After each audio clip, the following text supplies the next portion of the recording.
I used OpenCV to develop a novel approach to detecting exoplanets. So first, let me explain what the radial velocity method is. So this is a method also known as the Doppler spectroscopy to detect exoplanets, and it does this by measuring the tiny periodic wavelength shifts in a star's spectral lines, which are caused by the gravitational tug of an orbiting planet. And so, currently and for many decades, cross-correlating spectral data with a template mask has been the standard approach to RV extraction. And what this currently means is that it produces a resolution slightly below 1 meter per second. But to put this into context, Earth currently produces a much smaller signal at around 9 centimeters per second on the sun, which means that we need to really increase and improve the instrumentation as well as the algorithms to detect the exoplanet. And so now I'll move into the motivation behind using OpenCV. So um, OpenCV can perform very precise feature alignment between two images captured from distinct viewpoints and adjust the image angle through homography transformation. And so what this means for exoplanet detection is that we can align the absorption lines between two stellar spectra images to really be able to measure the shift in the wavelength.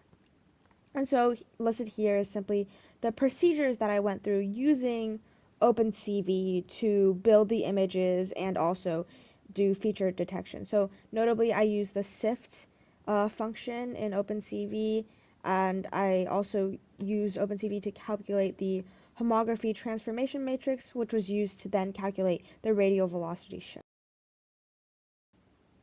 To test our method, we used 4 real stellar datasets with a wide variety of stellar conditions, as you can see shown. And as a result, when plotted on a time series, we can see that the method using computer vision is very similar to the current pipeline results.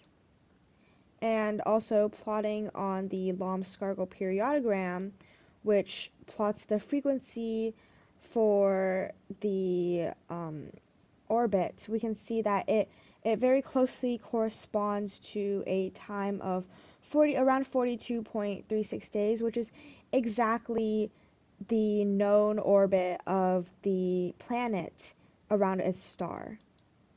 And so this brings us to how you can help detect exoplanets with us. And so we will put the code for the OpenCV and how we uh, calculated the shifts in the stellar spectrum. And how you can help is you can take this code and run more experiments on it, like developing chunk by chunk modes and trying to optimize the algorithm as well as testing it on more stars. All right, let's look at an example of the code running. So our first step that is running is we need to calculate the average spectrum and save this data. So essentially we want to figure out the shift, and so we can compare the average spectrum to a created image. And now the next one is to find all the good absorption lines of the average spectra and save the data. And so our third step is going to be generating the raw average spectrum and individual spectrum images. So this is important because then we can actually use OpenCV on this step and calculate the homography matrix by comparing these images. And now the fourth and final step is to calculate the shift on all good chunks and save the data. So essentially with this step we are calculating the homography matrix and figuring out whether or not there's an exoplanet through the calculations of the RV. And you can see that this is relatively quick at less than a minute. And finally, we can pull up the plots that were created. This one is a time series plot, and then this one is a frequency plot that is the periodogram as before mentioned. Thank you so much for listening, and I hope we can detect some exoplanets together.